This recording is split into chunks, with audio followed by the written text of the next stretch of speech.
ایک صاحب پوچھتے ہیں کہ یکم مئی کو پوری دنیا میں مزدور کے حقوق کے حوالے سے بات کی جاتی ہے، اسلامی تعلیمات کی روشنی میں مزدور کے کیا حقوق ہیں؟ یاد رہے، اسلامی تعلیمات کی روشنی میں رب العالمین نے مزدور کو بہت بڑا مقام دیا ہوا ہے۔ مزدور کے اللہ گناہ بخش دیتے ہیں، مزدور سے رب العالمین خود محبت فرماتے ہیں۔ مزدور کی شان اور مقام کو نبی صلی اللہ علیہ وسلم نے بیان کیا، اور یہاں تک کہ نبی صلی اللہ علیہ وسلم نے فرمایا میں نے خود مزدوری کی ہے۔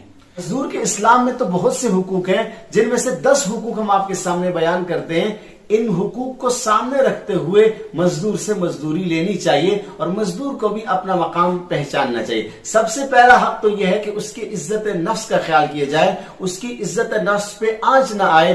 جیسا کہ ہمارے معاشرے میں مزدور کے بارے میں ایک تصور ہے کہ وہ گھٹیا قسم کے لوگ ہوتے ہیں، اور مزدوروں کے ساتھ جو ہمارا رویہ ہوتا ہے وہ ناقابل بیان ہے، اور ہر آدمی اس سے باخبر ہے۔ نمبر 2، مزدور انسانی سلوک کا مستحق ہے اور اس کا حقدار ہے۔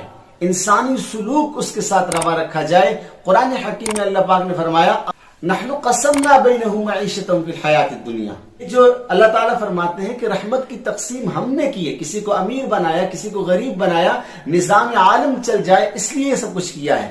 وگرنہ رب العالمین کے ہاں ان اکرمکم عند اللہ اتقاکم، امیر ہو، غریب ہو، کالا ہو، گورا ہو، کوئی بھی ہو، اللہ کے ہاں مقام پانے کے لیے تقوی شرط ہے۔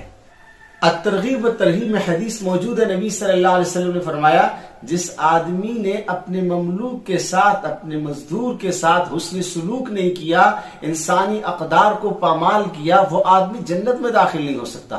مزدور کا تیسرا حق یہ ہے کہ اسے کسب کے اختیار کرنے میں آزادی ہونی چاہیے۔ وہ جو کام کرے، جہاں چاہے کام کرے، اس کے لیے آزادی ہونی چاہیے۔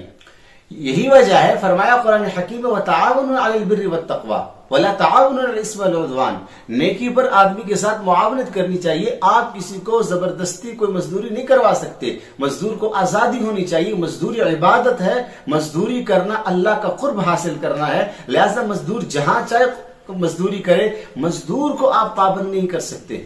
مزدور کا چوتھا حق شریعت کی روشنی میں یہ ہے کہ اسے منتقلی کی آزادی ہونی چاہیے۔ اگر ایک جگہ کام کر رہا ہے، وہ دوسری جگہ جا سکتا ہے۔ اس کو ایک فیکٹری میں، ایک کارخانے میں، ایک شہر میں، ایک خطے میں محبوس کر دینا، روک دینا، یہ اس کے ان بنیادی حقوق کو سلب کرنا ہے۔ رب العالمین نے فرمایا هو الذی جعل لکم الارض ذلولا فامشوا فی مناکبہا وکلوا من رزقہ۔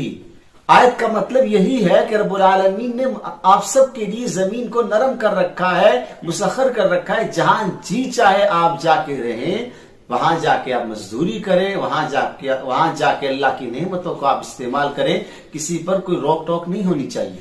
یہی وجہ ہے فرمایا فانتشروا فی الارض وابتغوا من فضل اللہ، آپ زمین میں پھیل جائیے اور رب العالمین کا فضل یعنی رزق تلاش کیجیے۔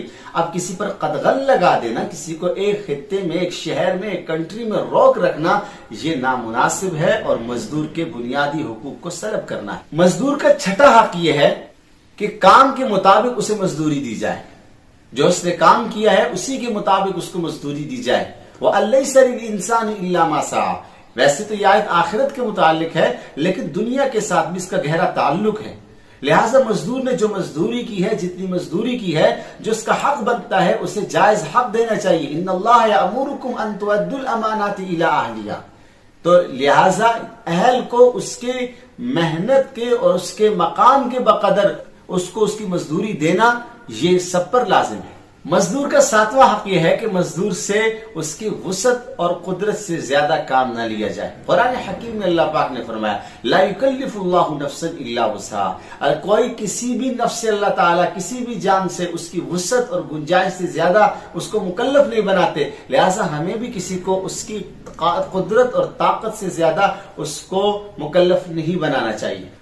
ایک آدمی میں طاقت ہی 1 من وزن اٹھانے کی ہے، اگر آپ اس پر 1.5 من لاد دیں گے تو یہ پھر اس کے ساتھ ظلم ہے۔ مزدور کا 8واں حق یہ ہے کہ رات میں ڈیوٹی، نائٹ ڈیوٹی کے جو تصور ہے اس وقت، یہ غیر فطری ہے۔ ناظرین کرام، مزدور سے رات کی ڈیوٹی نہ لی جائے۔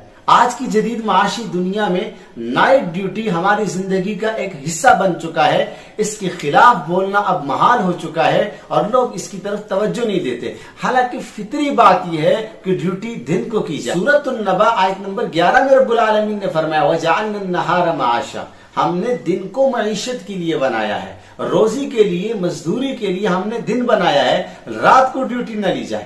اور فرمایا سورۃ القصص آیت نمبر 73 میں فرمایا وَمِن رَحْمَتِهِ جَعَلَ لَكُمُ اللَّيْلَ وَالنَّهَارَ لِتَسْكُنُوا فِيهِ وَلِتَبْتَغُوا مِن فَضْلِهِ۔ فرمایا کہ رات کو باعث سکون بنایا، نیند کا ذریعہ بنایا ہے، اور دن کو آپ مزدوری کریں اور محنت کریں۔ مزدور کا 9واں حق یہ ہے کہ اسے مزدوری بر وقت دی جائے اور بلا تاخیر مزدوری پانے کا مزدور مستحق ہے اور اس کا حق ہے۔ رحمت عالم صلی اللہ علیہ وسلم نے فرمایا اعطوا الاجیر اجرہ قبل ان یجف عرقہ۔ نبی صلی اللہ علیہ وسلم نے فرمایا مزدور کو اس کے پسینہ کے خشک ہونے سے پہلے آپ مزدوری دے دیجئے۔ آج ہم دیکھتے ہیں کہ بہت سارے مزدوروں کا خون خشک ہو جاتا ہے لیکن ان کو مزدوری نہیں ملتی۔ مزدور کا آخری حق یہ ہے اور انتہائی اہم ہے کہ مزدور ہر حال میں جب اس نے کام کر لیا وہ اپنی مزدوری پانے کا حقدار ہے۔ اگر مزدور کو بر وقت مزدوری نہ دی گئی یا اس کو سرے سے محروم کر دیا گیا تو یاد رکھیے رحمت عالم صلی اللہ علیہ وسلم نے فرمایا، صحیح بخاری میں موجود ہے کہ 3 لوگ ایسے ہیں جن کی طرف سے کل قیامت کے دن میں خود رب العالمین کے دربار میں جھگڑا کروں گا۔ ان میں سے ایک مزدور ہے جس کا حق ادا نہیں کیا گیا۔ رب العالمین سے توفیق ہے ہمیں مزدور کی قدر کرنے کی توفیق عطا فرمائے اور ان کے حقوق کو ہماری سوسائٹی کو، ہماری اشرافیہ کو، ہمارے ملک ملت کو پورا کرنے کی توفیق عطا فرمائے۔